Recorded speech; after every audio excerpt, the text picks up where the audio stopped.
Hi hi நான் உங்கள் button அம்மா. இன்றைக்கி என்ன வீடியோன்னு பார்க்கலாம் வாங்க.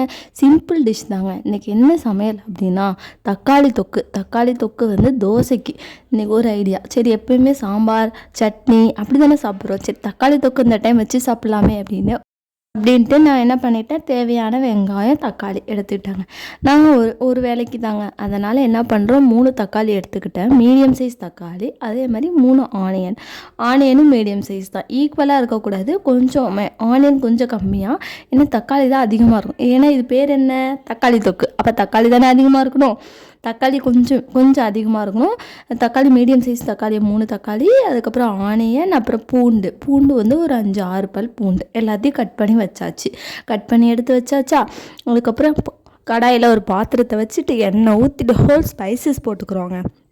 ஹோல் ஸ்பைசஸ் இருந்தால் தான் கொஞ்சம் அந்த நான்வெஜ் டேஸ்ட் வரும். அதனால் பட்டை, கிராம்பு, லவங்கம் அது எல்லாத்துலேயுமே கொஞ்சத்தையும் எடுத்துட்டு அதை வச்சுட்டு போட்டுட்டு அது பொரிஞ்சதுக்கப்புறமா ஆனியன் போடணும். ஆனியனை போட்டு நல்லா வதக்கணுங்க. நல்லா ஃப்ரை பண்ணிவிட்டு அதுக்கப்புறம் அதையும் போட்டுக்கணும். பூண்டு எடுத்துக்கிட்டோம் இல்லையா, அதையும் நல்லா ஃப்ரை பண்ணிவிட்டு நல்லா கோல்டன் ப்ரௌன் ஆகணுங்க. ஆனதுக்கப்புறம் தான் நம்ம தக்காளி எடுத்து கொட்டணும். சிம்பிள் தாங்க. ஸ்பைசஸ் வந்து இது என்னோடய ஸ்டைலுங்க.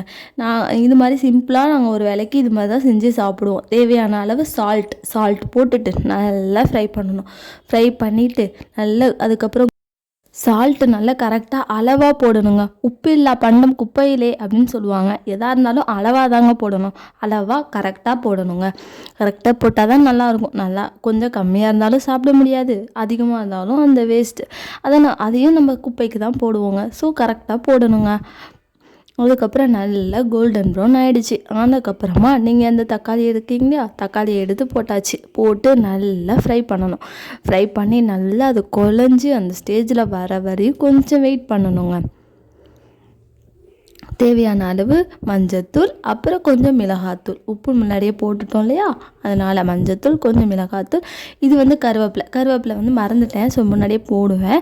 இது நம்ம தோட்டத்தில் இருந்தது கருவேப்பிலை தான். அதை எடுத்து நல்லா போட்டுக்கணுங்க. நல்லா ஃப்ரெஷ்ஷாக இருக்கும், நல்லா வாசமாகவும் இருப்பாங்க.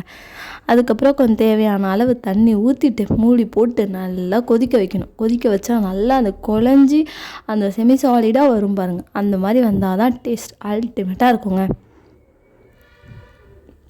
இந்த சைட் பை சைடு நான் தோசை ஊற்றிட்டேங்க. ஏன்னா இது ரெடி ஆகிற வரையும் நம்மளாட்டி வெயிட் பண்ண முடியாது இல்லையா, அதனால் எல்லாத்தையும் தோசையை ரெடியாக ஊற்றி வச்சுட்டு அவன் கொதிஞ்சு ரெடி ஆனதுக்கப்புறமா அவனை போட்டு எடுத்து சாப்பிட்டாச்சு. Thank you for